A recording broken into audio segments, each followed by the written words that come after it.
this is truly one of the best teams that I think we've seen in the NFL to never make it to a Super Bowl. The biggest questions now remaining is what happens with Buffalo? If you're the GM, Matt Harmon, do you keep Sean McDermott? What do you do with Diggs here?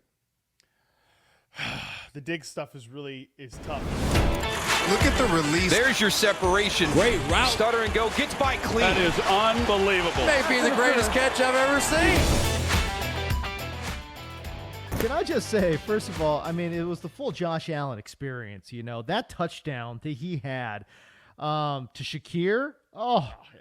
Are you kidding me with that throw? Perfect placement. What a time for it to come through too. It was just, oh my goodness, beautiful throw. Unbelievable connection right there.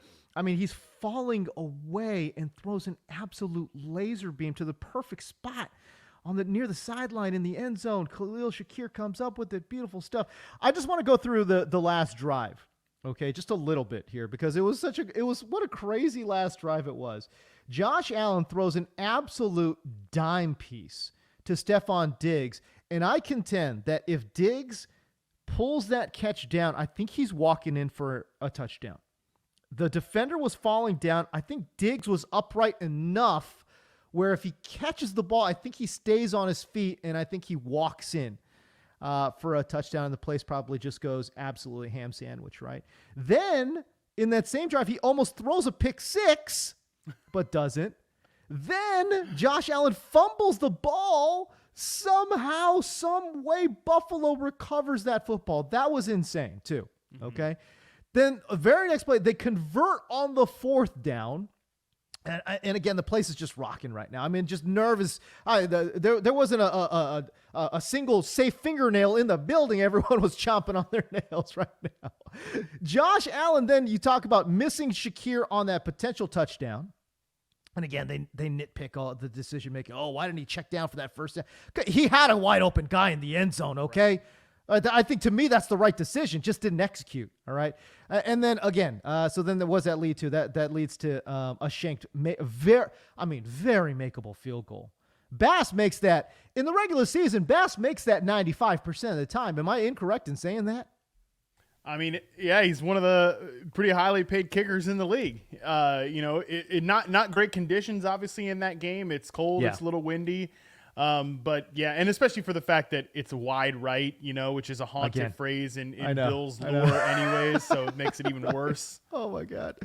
But yeah, what a drive. I mean, just all sorts of things happening in that final drive there. And it really, and again, it's too bad it didn't cap off in that field goal. Then we could have seen something else. But okay, so we're there. All right, that's fine. I think the biggest questions now remaining is what happens with Buffalo. I mean, there's already kind of like I don't want to say a tombstone on this iteration of this team, but kind of sort of a tombstone on this iteration of a team. You know what I mean, man? Like, what's going on here? What are they going to do with Stephon Diggs? What are they going to do with Gabe Davis? Does it feel like this defense is pretty much like done and over with now, right? Like, there's so many question marks in regards to Buffalo's team makeup moving forward. And it's really a damn shame because this is truly one of the best teams that I think we've seen in the NFL to never make it to a Super Bowl. Yeah, and I mean, Josh Allen, you just look at his numbers in the playoffs, and it's been striking how good he's been as a postseason performer, and he's never made it past the divisional round, which is just a shame. The thing that is driving me a little bit crazy today is like, the Bills missed that was their shot. Like, I get it. Okay, Patrick Mahomes in this offense hasn't been as good in Kansas City as in previous years, but ain't like Patrick Mahomes is hurt. Okay, like he's still the best player on planet Earth. Right. He's still active in the games. Okay, it's not as if like they've been starting damn Blaine Gabbert all year. The Chiefs are still the Chiefs. This year is no different than any other season. Like, they don't have a better opportunity. And by the way, the Chiefs were a good team all year long. They were just more frustrating in certain areas, especially at the receiver position and the pass protection. Just offensively, they weren't all the way there, but they can play with their food all year long, win 12 games or whatever, go in the playoffs and go on a run because that's what they do. So this year's not any more different than any other season. That's number one. And number two, like, people with these takes like, he's the Phillip Rivers of this generation. I mean, maybe, Maybe. He's 27 years old, dog. Like, we got a long time left of Josh Allen's career. If he can survive, getting blasted, every which way, he could probably play for another 10 years.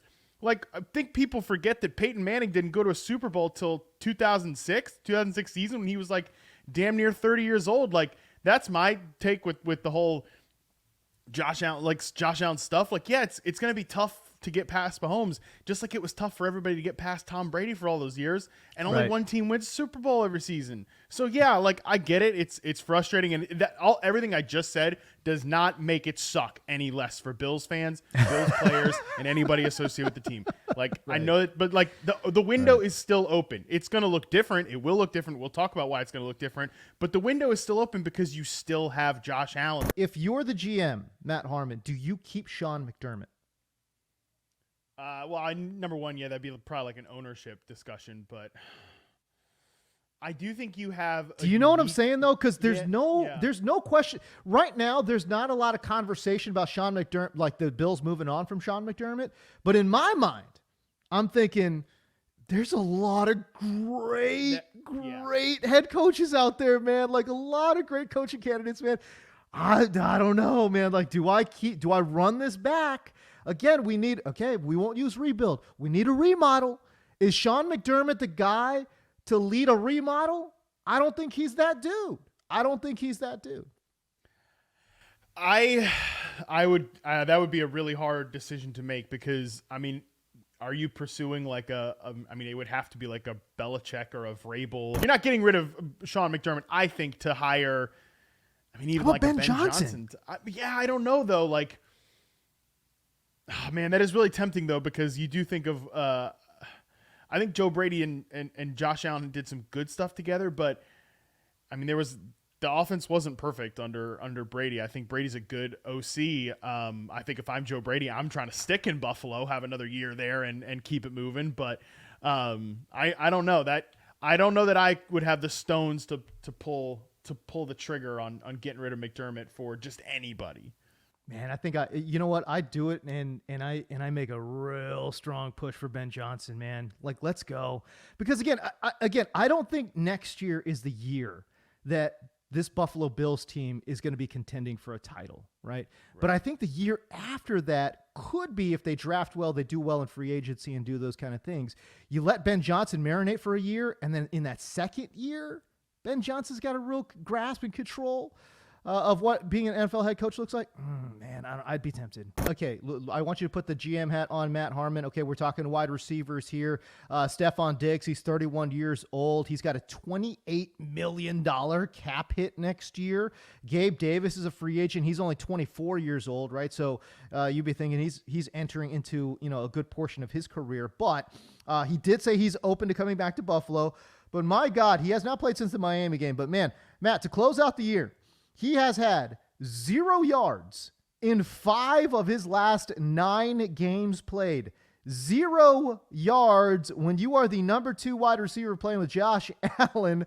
What is it? Scheme fit, limited route tree? Is it his role? I don't know. But for me, it feels as if this roster is primed for a wide receiver makeover. First of all, let's start with Diggs. What do you do with Diggs here? Like, watching the game last night, things are working really well in the Bills offense. Khalil Shakir, I think, is like part of your future. I think Khalil Shakir is a really, really good player. He's so reliable. He had a great reception perception college profile. He's a player that I was a big fan of coming into the league, and I was just kind of hoping he'd get an opportunity in Buffalo at some point. And it kind of felt like at certain times they were trying to ice him out of the rotation. Mm-hmm. Like, you're bringing Deontay Hardy, you're bringing Trent Sherfield and these guys. And, I was like, all right, is Khalil Shakir on the outs? But then he started to get playing time late in the year, and he was good. Like, I think he's a good slot receiver. I don't know if he's like a superstar or anything like that, but I think he's going to be a good football player. I think he already is a good football player for the Buffalo Bills. I think Kincaid is obviously part of your future. He's making, he led the team in receiving last night. James Cook's a nice pass-catching running back at times. Right. And the run game for Buffalo has been, I don't want to call it like a revelation to end the year, but they were running the hell out of the ball at times in this game. Part of that's Josh Allen, part of that's James Cook, even like Ty Johnson having a couple of moments there. Like, I think this run game has become what was a huge issue for Buffalo at times in the Josh Allen era. Like, now that's good. At the same time that all of these good things are happening, I mean, Diggs is just a complete non-factor. Non-factor. A complete non-factor. And the worst part about it, James, watching it last night, I never felt like, okay, here's where the Steph Diggs dagger is coming. Like here's where Never. the home He's a guy. run big play. Like, yeah, this is just going to happen. It never I never felt like it was going to happen because it hasn't happened for so long. Now, I have said this on the show before. My theory on this, my lean on this is I think there's got to be an unreported injury here. There's definitely some talk, some whispers around Buffalo that he's been playing with either a back, an oblique, or an abdominal injury since I think like week 10 is when he popped up with it on the injury report or sometime right around there. And it's just never, he's had to play through it. He's never gotten it fully healthy. And then he might have banged it up when he got slammed against the Steelers in the wild card round. If we're operating in that world where Diggs has just fallen out of this offense because he's not been healthy, I don't honestly, it doesn't even change the fact that you need to start thinking about what is the post Stephon Diggs era of this offense. Like, I think what probably happens, because you can't really trade him, you can't really cut him. He would count $22 million in dead cap if they move on from him, and that's just like untenable for a team that already is in cap hell. I think you probably try to restructure him and figure it out. Get him somewhere integrated back in the offense, but you got to be thinking about adding outside receiver help, because even with Diggs, like you mentioned, Gabe Davis is a guy. Gabe Davis is, just a guy type of player. He's a rotational He's not the guy. piece. He's not a, we've been saying it for years on this show. He's not a true number 2 receiver. You need like a legit guy on the outside opposite from Diggs, because I think you might have a nice slot receiver. I think you might have, I think you do have a really quality starting tight end, but like we can't be throwing deep passes to Trent Sherfield in the divisional round. Like we just can't be in that position. If the injury is not really the injury and it's just a performance issue, I agree with you. There's something funky there, Matt.